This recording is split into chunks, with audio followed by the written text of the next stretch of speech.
Hello and welcome to Enchantment of Eternity's review for The Cloud, which is episode 5 of season 1 of Star Trek Voyager. This video is part of a series of videos where I review episodes of Voyager one episode at a time. In this video, I cover the first season episode, The Cloud.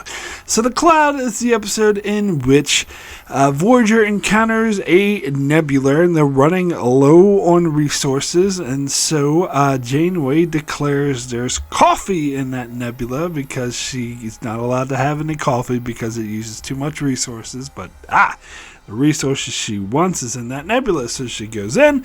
The Voyager kind of gets bombarded with some bullshit and get the shit kicked out of them, and in fact loses energy instead of gains it.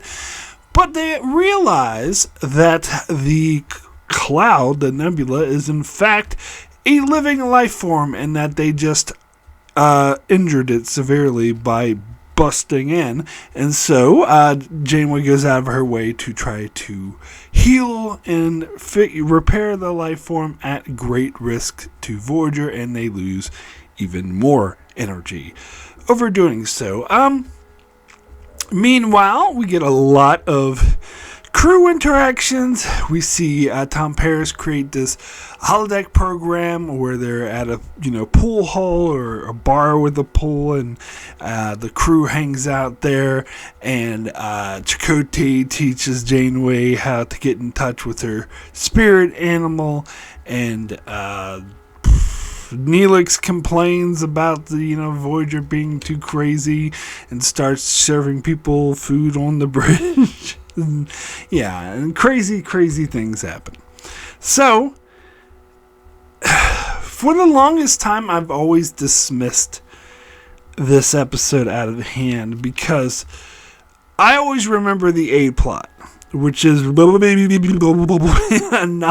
bullshit, just bullshit anomaly. So this is second episode of Voyager season 1 that's done the A plot, B plot, and the B plot. In this case, the A plot, but I'm still counting it, is an anomaly bullshit that nobody cares about. And already, only up to episode 5, and already there's 2 of them. But I do know that season 1 isn't going to be that bad. It is a shorter season after all. Season 3 is the one I'm banking on being having the most of these episodes, but I don't know, we'll get to it. But as I say, even though I am definitely counting it, it's not really the format because this is the A plot, not the B plot, and there's no character story A plot. There's actually multiple character stories, so it's a little bit different, but it's still counting it because the plot with the anomaly thingy is boring, typical, cliche, and uninteresting. And that's what I always think about when I think about this episode historically throughout the years, when just because it's not an episode I've seen very much, and it kind of just goes in and out the other because it's kind of forgettable. And so when I hear the name of the episode, The Cloud, and I think, oh yeah, that's the episode where they went into this nebula and they did some damage and they found out it was a living being, and they went back and they went back and and that's what I think. So I was like, oh, that episode sucks. But I forget. I've always forgotten the fact that I probably didn't even remember until yesterday when I watched this episode. Well, I must have noticed this when I did my season by review. But there's actually a lot of strong character stories in this episode. And the thing is, when you're watching it, like when I binge watch it, kind of a lot of the episodes blend together, so I could definitely see how I forget which. I remember like the scenes where Chakotay's showing Janeway her spiritual animal or whatever, and that when Tom Paris wakes Harry Kim up in the middle of the night and he says he remembers being in the womb, and they go in the holodeck, and I remember all that stuff happening, but I don't remember what episode it's in. It's like kind of blends together. In fact, I had no idea this stuff happened in this particular episode again until I just watched it yesterday. I did not recall that at all, and really all that stuff is the heart of the episode. And this gets to my main point about, because I didn't remember this was in the episode The Cloud, but I remembered that this was in season 1, because season 1, as I talked about over and over again, it's my second favorite season of the entire show, which that is atypical for a Star Trek show for season 1 to be the second best season of a show, especially a 7-season show. But yeah, might happen with Strange New Worlds. But anyway, yeah. So I remember about season 1 is that it has all these great character stories. The crew feel like a community. That's what I love about Voyager. That's why I think the first 2 seasons, other than season 4, which is still good, best season is season 4. But other than that, this is why the first 2 seasons are better, because it feels like a community. You have that sense of like that is not just a ship, that it's like a community. And this holds more for TNG because they're trapped in the Delta Quadrant alone, and so they're forming a community and they form bonds, and you have a lot of serialized character stories throughout season 1, which I've talked about already. Like the Doctor, for example, goes through a journey. Tom Paris goes through his journey. Neelix goes through a journey. And that's what I love about the Voyagers of the show, and I think they lost that in later seasons, and it just became what forehead alien of the week is going to attack the ship now.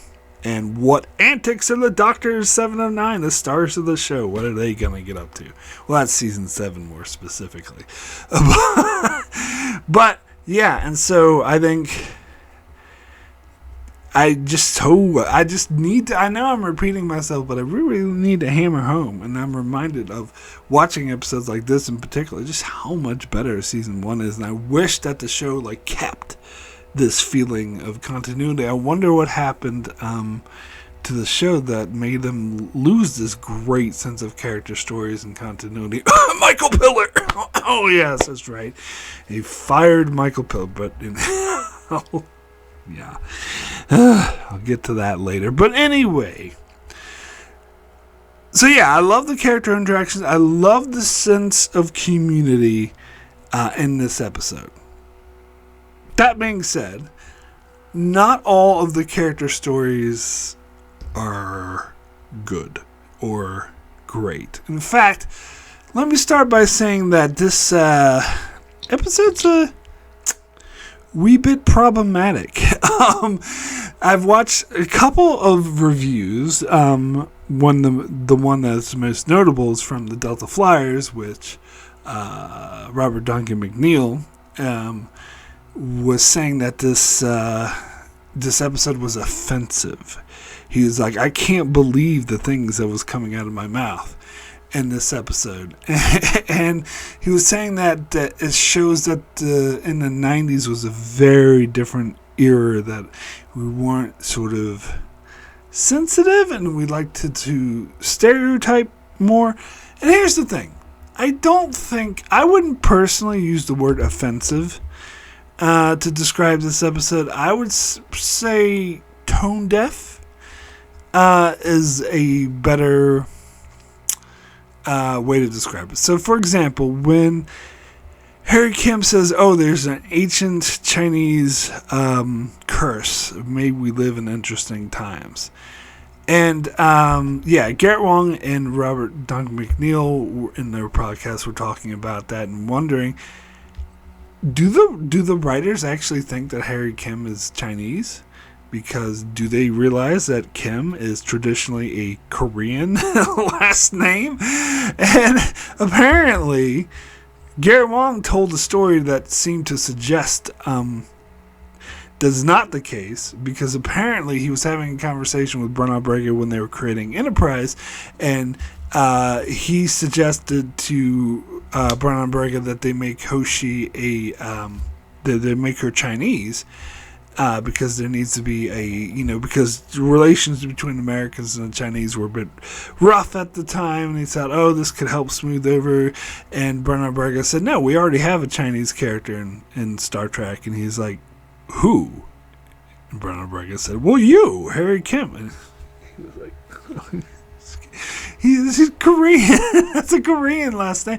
And so it makes him wonder, when he said this thing about ancient Chinese curse, that they were trying to make him, stereotypically Chinese, and they gave him a Korean last name. But Garrett Wang was a bit more forgiving. He was saying that, oh, maybe they just, were saying that he studied, he was interested in Chinese culture or whatever, but Robert Duncan McNeil was not giving them the benefit of the doubt and saying, no, I think they were trying to be stereotypical, and it did come off that way.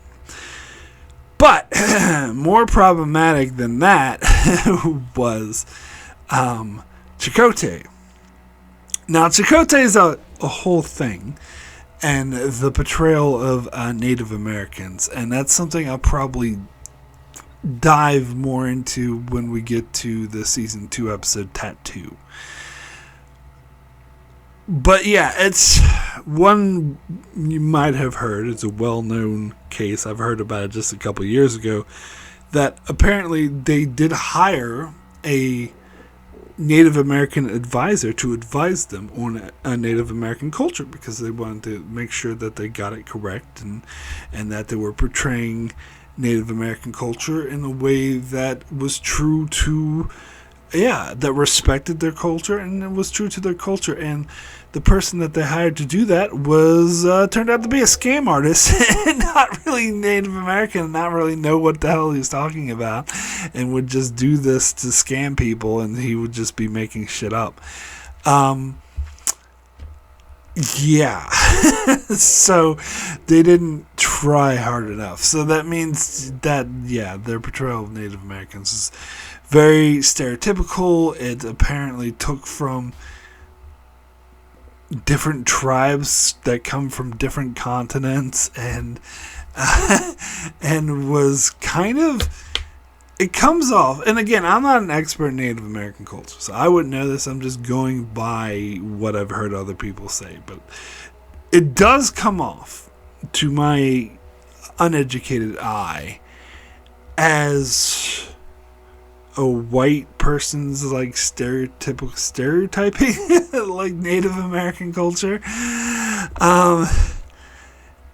Particularly in this episode with the medicine bundle and I'm not saying that, I know that's actually a thing, but that combined with the spirit animal and the Okuchi Moria, and it's an interest, and also the peyote thing. Like, I went on a couple tours when I was in Arizona, and even I know enough to know that not all, there was only certain tribes that used peyote. It wasn't like that's always like a cliche Native American like stereotype that's always exaggerated, like not as many people used it. But the modern culture sort of latched on, hallucinogens, but it wasn't actually that big of a thing. But that being said, I do find the concept of them coming up with the 24th century safe alternative that allows them to go on these vision quests. I did find that really interesting. I just wish that they actually, were a bit more careful on who they hired as a Native American cultural advisor. And I wish that they had someone who actually did give them good advice to be more accurate. And maybe they should have contacted a specific tribe. And maybe they should have, said that Chakotay comes from that specific tribe. And just had because there's tribal communities and being involved. And that happens a lot nowadays in movies and shows. Happened in the movie Prey. Great movie. It happened in the Disney Plus show Echo. And, yeah, I guess it just wasn't happening. It wasn't that as big of a deal in the 90s, and they weren't as concerned with making sure things were accurate.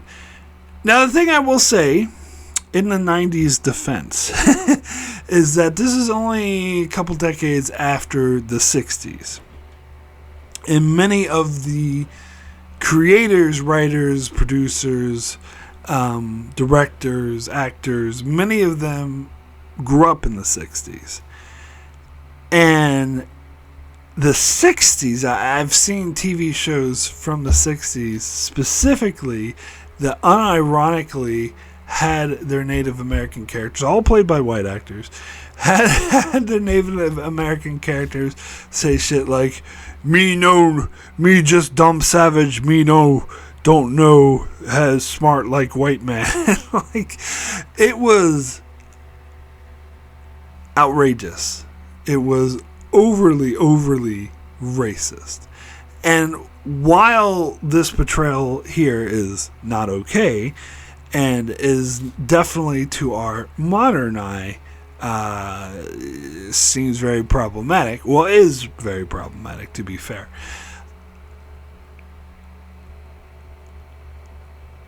It's not as bad as the overly, racist that was commonplace. It was commonplace in the 60s. Now, I am not saying this to excuse this episode, but I think it is worth putting it into context. And here's the other big distinction that I'll make. While those shows in the 60s clearly set out to be racist and didn't give a fuck, not one iota of accuracy, I can tell. It's obvious to me, and I do know this from reading a lot of the information, quotes from the creators at the time this came out, that it was the writer's intention, the creator's intention to honor Native American culture. It was their intention to do so. They were trying to be inclusive. They were trying to stick with the Star Trek tradition of being inclusive and including a Native American character and trying to honor their culture. They just didn't put in enough effort to do it, and it might have helped if they, hired a Native American actor. Not, just saying. Robert Beltram himself, I remember reading quotes, even when it first came out, that was a concern some people brought up. Like, well, you're having a Native American character, why don't you have a Native American actor? Robert Beltram was very sort of fought back against this hard. He's like, well, I'm Mexican, and a lot of Mexican heritage is a mix between, Hispanics and the natives there, so I do have native blood in me.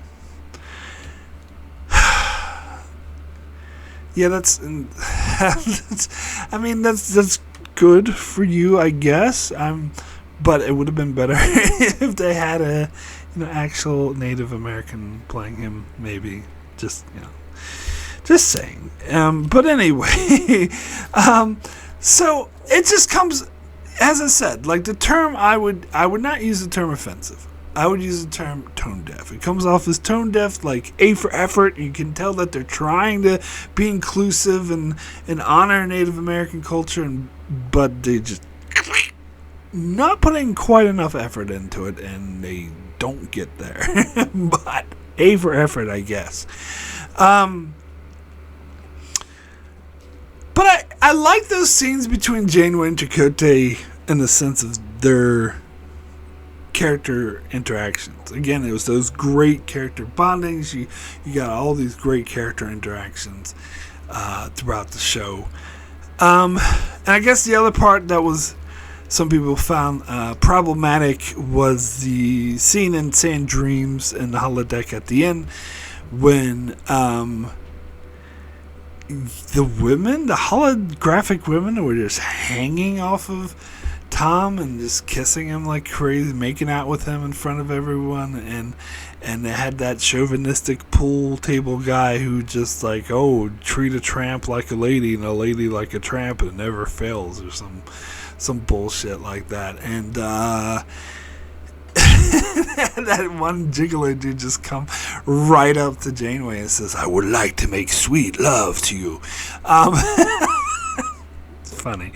I get, and it is I would say that some of that stuff is a little tone deaf as well. Like, I just think they were good. For me, I wasn't like offended at all. I just thought that they were maybe pushing it a bit too hard with the Ricky, I think her name was, who was like just hanging off of Paris, and then that other proprietor of the establishment was like hanging off of Harry. I'm like, and I just think like, I never remember personally going into a bar and having the owner and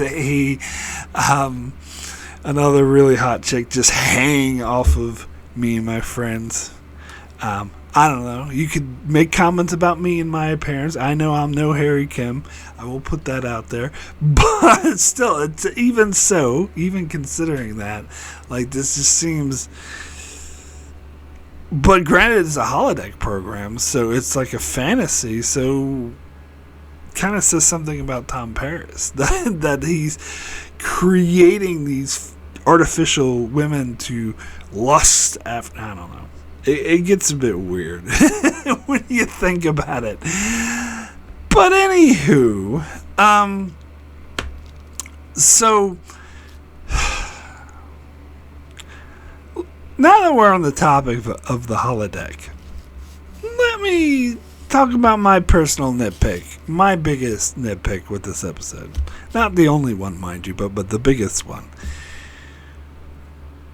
So the episode starts with, Janeway saying, oh, I want coffee, and Neelix is like, oh, I got something even better, and she's like, yeah, I'll pass, I'll go just use my replicator rations for coffee, and he's like, well, that would not be very responsible for you to do. And she's just like, beg your pardon? It's like, you got to set an example for the crew. We're low on resources.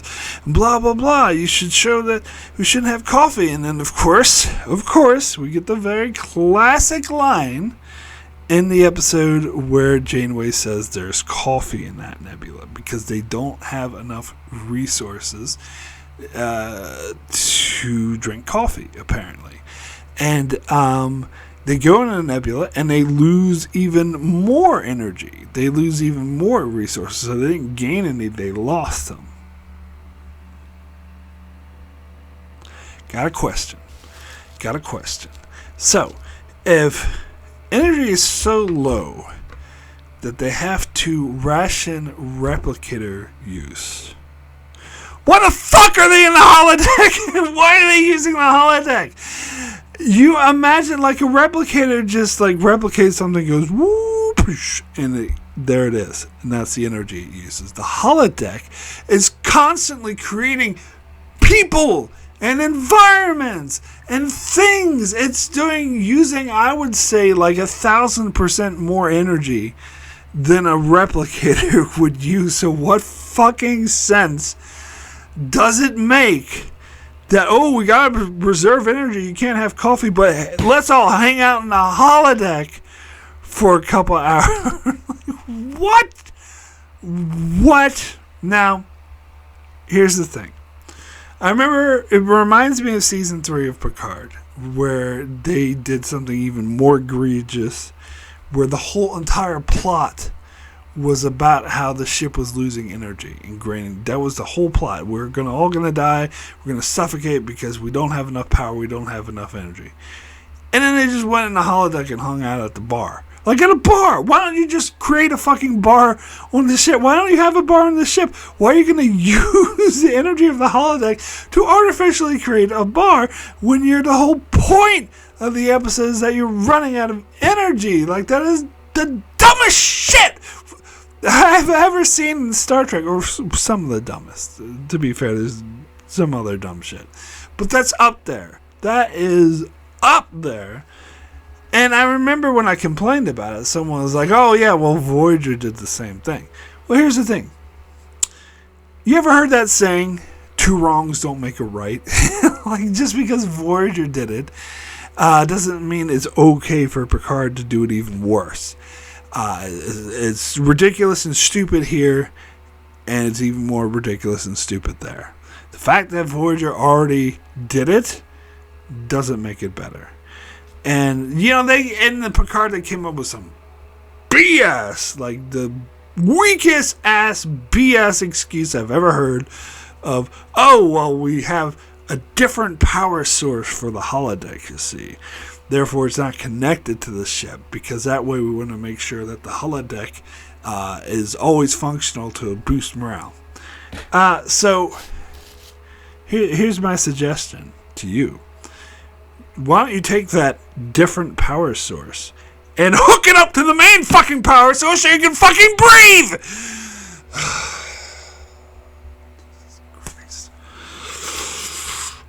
And I think they were retroactively trying to imply that Voyager is the same way. And I say the same fucking thing.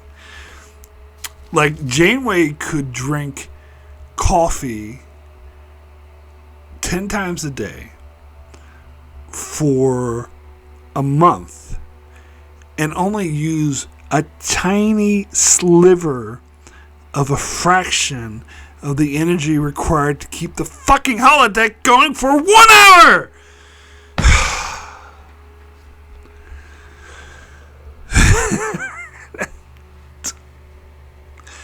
Anyway, I'm sorry. It just really gets me. I know most people don't care and think I'm being nitpicky or whatever, which is fine. I react that some way when other people nitpick stuff, but this bothers me. It really bothers me. So, you know what else bothers me, since we're on the topic of things that bother me? Neelix. Now, I talked before about how Neelix is hit or miss.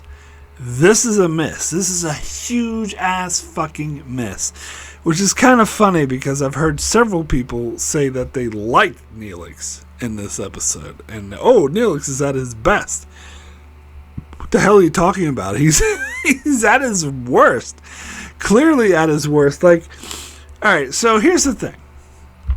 Neelix was saying, oh, you know, these people are ridiculous, they're dumb, they're stupid, they just charge into any nebula. Oh, let me just go in this nebula, it looks dangerous. And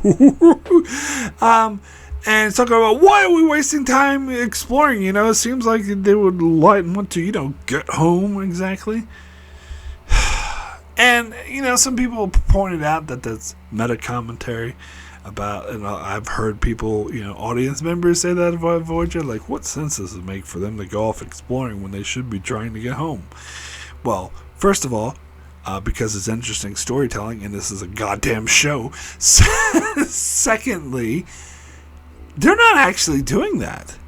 And this is why Neelix's argument is weak. Because they're not doing that. They're not going exploring. They're not just going, they haven't done that in the show yet, in fact. Okay, so this is episode 5. Episode 1 was Caretaker. They didn't go off exploring. They were fighting with the Kazon, trying to use the Caretaker ray to get home. Episode 2 was Parallax. They got a distress call from another ship, so went to respond to it. It happened to be in this nebula thingy, but they found out that it wasn't really another ship, it was them, and it trapped them in a nebula thing. They were not exploring the nebula thingy, or it wasn't even a nebula, some anomaly. And then episode 3 was Time and Again. There was a planet that exploded. Now, this is the closest, I guess, we get to exploring, because there's, you know, they went to investigate why a planet exploded, but I just think that's kind of humane, you know, that's not really exploring, I don't think. And then episode 4, shit, what the hell was episode 4 again? Phage. So in Phage, they went to a planet because they wanted to find dilithium to power their energy.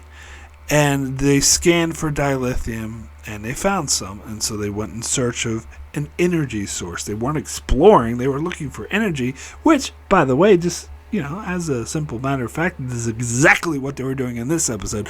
They were not fucking exploring the nebula. They were in search of replenishing their energy reserves. That's not exploring. So Neelix is factually incorrect when he says, "Oh, why are they always exploring? Why are they? Oh, it's a nebula. Let's just go into it." No, they're actually looking for energy. You dumb fuck. Sorry, but that wasn't the worst thing with Neelix in the episode. The worst thing with Neelix is when he went to Janeway and said, "Oh, well, this is outrageous. We're just going to get on our ship and leave. And because I can't tolerate this, you're threatening me and it's putting our lives in danger. We didn't sign up for it."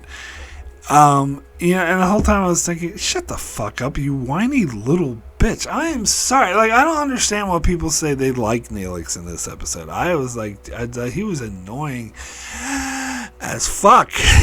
And, but I did love Janeway's response to him there. She was just like, well, no. We're not going to do this every time we're in danger. If you want to come on the ship, then you're on the ship. If you wanna get in your ship and leave, fine, but don't expect to come back. Dismissed. Oh, that's Starfleet for get out. She didn't say it like that. Starfleet for get the fuck out. There we go. That's what she said. That was great. I love that line. That was an awesome line from her as well. But yeah, and so, yeah, I just thought he was being whiny, a whiny little bitch, quite frankly. And I'm glad that they changed his character and didn't have him do this more. And I find this episode annoying to watch in that regard. That being said, I liked Kes in this episode. I'm sorry. I liked her relationship with Neelix. I thought it was touching when she was like sort of warming up to him, and she was like an explorer. She's like, "Oh, it's really, I never kissed anyone in a nebula before." I've heard other people saying that they thought that kiss was very cringy. I thought it was sweet. I don't know. People are gonna at me, but I like their relationship. I think it worked well here. So what? I always hate... See, here's the thing with Harry Kim saying that he remembers being in this mother's womb. I don't know why, but I always find it very extremely pretentious when people make comparisons to being in the womb, especially in the artistic sense. Oh, look at this art piece. This art piece is meant to simulate what it's like being in the womb. It always seems like pretentious as fuck to me, and it turns me off. And that's what happened when Harry Kim said this. I was like, that's stupid. And I was listening to the Flyers, and even Garrett Wong and Robert Duncan McNeil was like, that's weird. Like, why would he say that? That's such a weird thing to write. Like, who would write stuff like that? I gotta say, I do agree with them in that particular case. Like, this is weird. Like, what the hell is the deal, for that matter, with Tom Paris breaking into Harry Kim's quarters at night and being like, waking him, taking his eye patch thingy off while he's sleeping? That's,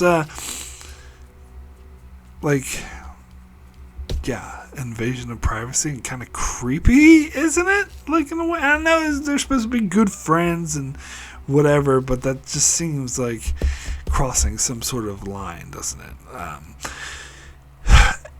But to be like Robert Duncan McNeil was saying, what does he mean? Like, you imagine the stuff that you learned in prison. Was he like breaking into his cellmates' rooms at night and doing stuff to them?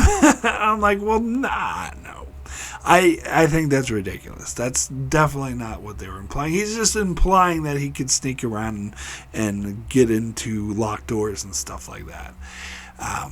I don't think sexual assault was implied, but still weird. It was still a bit like, and he did it just so they can go to the holodeck and show them the holodeck program. Now, I will say, getting back to the holodeck program, I did like Sand Dreams, because this is the thing with Voyager, is that every season they'll have a different holodeck hangout spot, which I don't know why the hell they did this that way. So season 1 and 2 was Sand Dreams. Season 3 was a stupid resort. Season 4 was Da Vinci's workshop. Season 5 was Captain Proton, and season 6 was the Irish pub. And I can't remember if they had one for season 7. I'm not sure they had one for season 7. Might have been the only season without one. They went to the movie theater, but that was only one episode, so it doesn't count as a season long thing. But anyway, out of all those holodeck hangout spots, Sand Dreams is definitely my favorite.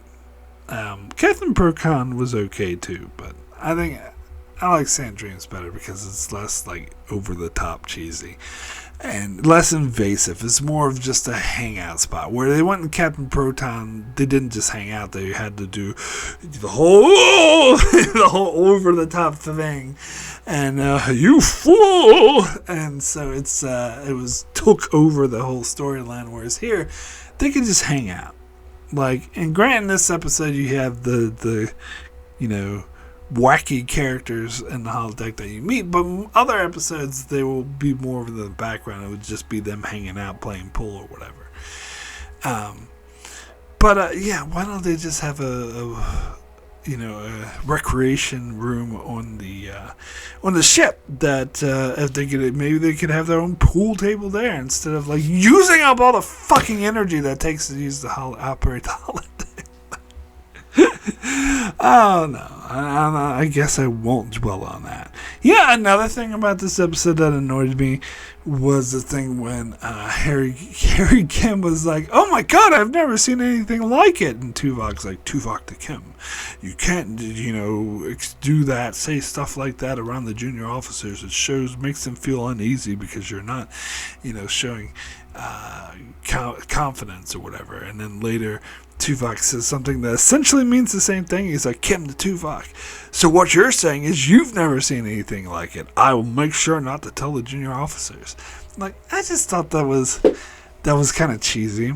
Speaking of things that were cheesy, Neelix bringing like a plate of hors d'oeuvres to the bridge. I've heard some people say they like that. Again, I didn't. Like, this is Neelix being annoying. Like, that's just dumb. I'm sorry, it is. And then Neelix and the Kess stayed on the bridge and sat on the little stools next to the captain and first officer. And I was thinking to myself, Janeway should have been like, "Well, who the fuck said you could sit there? like, go back to the mess hall. What the hell are you doing here?" And he was like, and this is the first time he mentions he's the morale officer, and that will become his main role going forward. And it's supposed to be kind of a redemption for him that he's learning to, because he was complaining, being a whiny bitch before, and he's like, "Oh, now I'm, I'm just going to go with it and try to be helpful." Well, I don't think it's helpful to give people, like, snacks when they're in the middle of a crisis situation. I don't know. It just seemed goofy to me. I just didn't really care for it. Like, this episode did overall have like a goofy sort of tinge to it. Like, yeah. I mean, I like the day in the life stuff, but I think that is handled much, much better in other episodes. Like, for example, the very next episode, I think does a much better job of that sense of the community. Here, yeah, I don't know. It just seems a bit goofy, a bit off. Alright, so I gotta bring up the doctor because they continue to be a dick to the doctor. and treat him like shit. And again, I know that they're trying to be like, oh yeah, this is how they treat a piece of technology, but they're going a bit overboard. And plus, like, all the promotional materials, like, oh, the doctor is very cantankerous and he doesn't know how to have a good bedside manner and he's a bit abrasive, and they try to play on that. So I think what they're trying to do is like, oh, the doctor's the one who's very abrasive and he's a dick to everyone, so they're just shutting him out. But I think they're overcompensating, and instead, like, the crew is the one who's coming off as the dickheads, not the doctor. Now, Grant, so in this episode, he's on the view screen consulting them about the cloud monster thingy. And Janeway, like, asks questions like, you know, do you think we heard it? And the doctor's like, oh, wow, let me see. You took your ship, rammed it in there, created a hole, started firing your phasers, and then blew a hole in the skin with a photon torpedo. I think maybe you did. And then Janeway, now granted that was he was being a dick there, to be sure. But on the other hand, counterpoint, he's not wrong. But Janeway's response to that is to mute him. What if Taurus? What if that was her? Or Tuvok? Tuvok, he can be a sarcastic ass sometimes. Oh, yes, he can. We'll get into that. So what if Tuvok said something like that and he was like on the communicator? Do you think Janeway would mute him? Or if it was Taurus or Kim or someone, if they were like, or Paris, he can be a sarcastic ass. What if he said something like that? I don't think she would mute him. So that, regardless of how much of a dick he was being, that was absolutely uncalled for. And the fact, it's just, it annoys me because they were continued to talk about healing this being, which is a medical thing, and if they need a medical opinion, and they put the doctor on mute, and they were just ignoring him, and they kept talking amongst themselves like they fucking knew what was going on, and he had to like wave his hands, and Paris is down on the navigation. It's like, oh, Captain, I think the doctor wants to say something. You're like, all right, let me unmute him. Hey, how fucking gracious of you, Captain Dickhead. Like, how dare you? Like, I'm sorry, this is really aggravating me that they really did treat the doctor not just like a piece of technology, but like a piece of shit. They would never treat Data like this. And I talked about this in other reviews, that if there was holograms that aren't sentient, that are on the holodeck, that are just two-dimensional, most people on other shows are more polite to them. Like, I don't know. This continues to irritate me. So I would now like to thank all those that support me on Patreons. Very much appreciated. This helped me continue with my channel. I want to give a big special thanks to Jordan Johnson, Brandon Neil Howes, and Antarius. Thank you all so very, very much for your strong support. I'd also like to give a shout out to Tyler Cease, Benjamin Mead, Greg Marley, Francisco, Chuck Hooks, Kyrie091, Anthony D. Benedictus, Ricky, Matty Jester, Joel Lavals, Alessandro Miguelicio, Norman Buchwald, Stephen Kennedy, Brenton Berg, and Allison Fordyce. Thank you all so very, very much for your strong support. So, we do have a few patron comments for this episode. First comment is from Kyrie091, who says, the cloud, more like the loud, because this episode is oft quoted rather loudly. Anywho, yeah, there's coffee and what all. I don't remember this episode for any other reason, and neither should you. Yawn. Fair enough. That is quoted a lot. I was never really into that quote much myself, but I didn't hate it. Anyway, next comment is from Antarius, who says, the story about the nebula reminds me strongly of the classic episode The Immunity Syndrome, but this time their mission is not to destroy but to save it. Much more interesting than this storyline or the various character scenes, Poor Janeway. I think Tom should have abstained from using the holodeck so this energy could be used to replicate more coffee. Thank you. And poor Harry, who had the idea to give him lines like, "It reminds me of being in the womb." Some scenes were really funny. Next week on Voyager, discipline breaks down after beer is discovered in another nebula. My rating is 7 out of 8. Yeah, that would have actually been a better episode if Janeway was like, "There's beer in that nebula." It would have made her character quite different. But you know what? Making her a coffee addict is caffeine is a drug. It is a drug, so she is a drug addict. You might as well have her say, "Oh, there's cocaine in that nebula." But anyway, sorry. I'm just always been that way my whole life. Kind of upset that people downplay caffeine as a drug. Because, and the reason why is because it's a drug that helps you with work rather than hinders you with work. And I know there's some other things like uppers, but those are a bit more dangerous, where caffeine is seen as commonplace. Oh, it's harmful. And whenever I bring up caffeine as a drug, people, "Oh yeah, it is." I'm being serious. I'm not joking. Like, I overdosed on caffeine a couple times. I'm particularly sensitive to it, to be fair. But it's fucking dangerous. Like, people could die from caffeine overdose, and it causes, like, massive headaches when you go through withdrawals. But anyway, sorry. On my high horse about caffeine. People don't take it seriously enough as a dangerous drug. Anyway.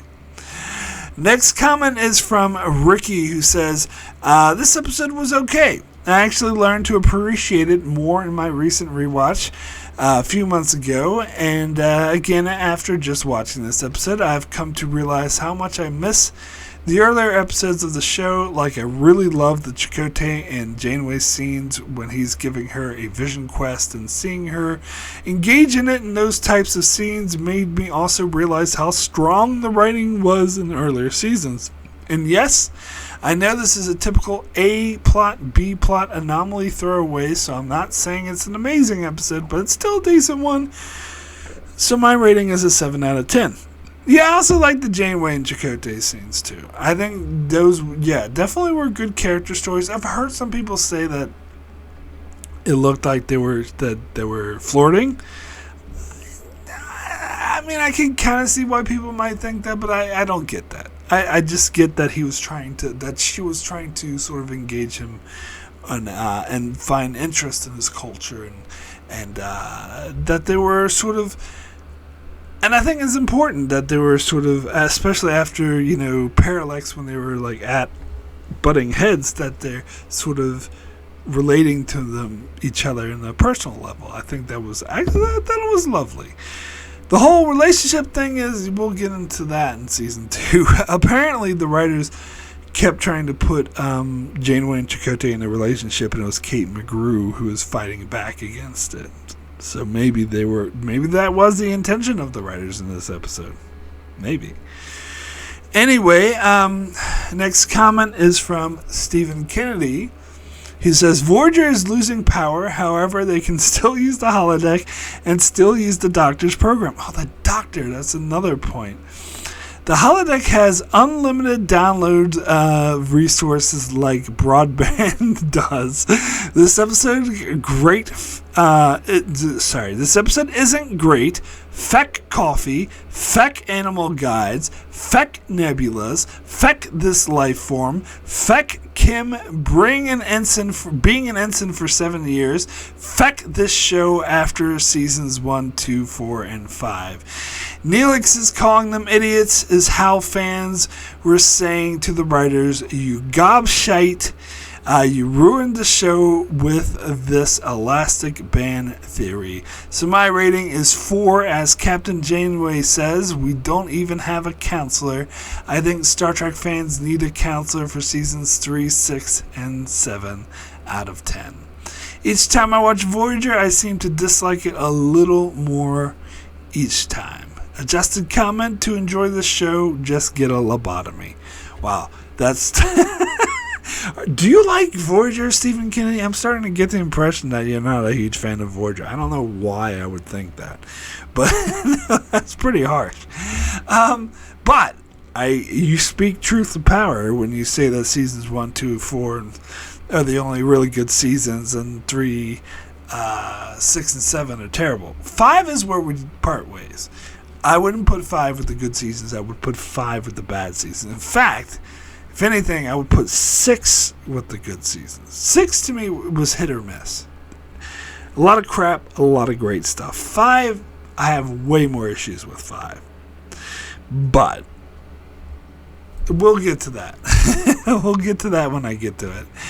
But all 5, 6, 7, all of them were like bland and nowhere near as interesting. It didn't have this sense of community, this sense of family, this sense of characters that you have in seasons like this. But so next comment is from Norman Buchwald, who says, so what I like about this episode is that it introduces us to more of the characters. Janeway trying to figure out how to be a bit relaxed with the crew is one of the good points. But others, well, let's see. Paris breaks into eye mask Harry Kim's quarters because right then and there, Harry has to join him on the holodeck, where at least the ladies meet the Berman-approved PG-13 horniness. And on the way, Harry shares that he remembers being in the womb. Okay. Quirky characters, I guess. But then Chakotay brings out his medicine bag, and Catherine discovers I'm not sure what that word is. Perpetually? Her spiritual guide is a lizard after some horrible, stereotypical American Indian mumbo-jumbo from Chakotay. Thankfully, move those fingers over your lips. The anomaly of the week comes to save the day. A promise of an energy cloud that turns out to be a being, and like a good TNG type crew, when they realize they return to repair the damage, much to Neelix's dislike. Although granted, all the Maquis seem to have no difference, including Seska, who granted we did not see in this episode, but she is aboard. Janeway may not have gotten her Nebula coffee, but did succeed in doing the typical I'm a novice pool player trope when in fact she is practically a shark. Still, the episode was enjoyable enough, but like Deep Space Nine Season 1 episodes, perhaps too TNG knockoff with some offensive Native American stereotypes, and Harry and Paris bonding but well strange. 6.5 cups of Nebulan coffee out of 10.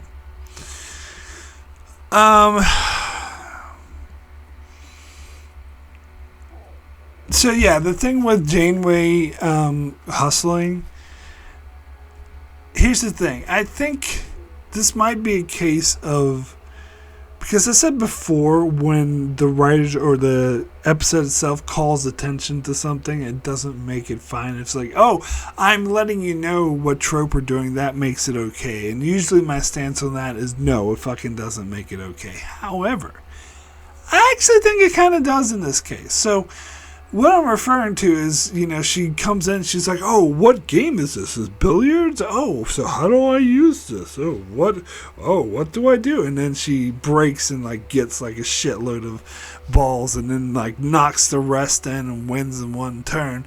And the owner of the establishment, I think she says it to Harry Kim. She says it to someone. She's like, oh yeah, I saw that one coming a mile away. So in other words, that's a surrogate from the audience, because when Janeway came in and was like, oh, what a game is this? It's fucking obvious he's going to hustle them. So it is a cliche and it's an obvious one, but they're calling it out by having that character say, oh yeah, I saw that one coming. I actually think it makes it okay in this case. I actually think Alright, you're calling it out. You're calling out to the fact that some of these other characters should have seen it coming because someone who knows about hustling and stuff instantly saw it. So, I actually think it works, surprisingly. Anyway, next comment is from Brandon Neal Howells, who says, more like too loud. And this episode of Stupid Anomalies. Voyager accidentally injures a sentient cloud in a vain search for coffee. Janeway is a fucking menace and not fit to be a captain. 4 ancient sutures out of 10. Yeah, they called sutures ancient. It's like the ancient West. Yeah, some people had a huge issue with that. I don't really care. But anyway, you're trying to steal Kyrie 091's thunder. More like too loud. Actually, he said the loud, so you're like, you came out as a very similar one to his. But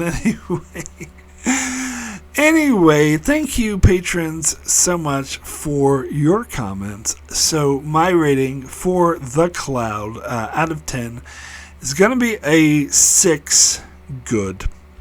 Yeah, it doesn't quite make it to that 7 because I have too many issues with it, and I don't give a shit about the A-plot anomaly bullshit.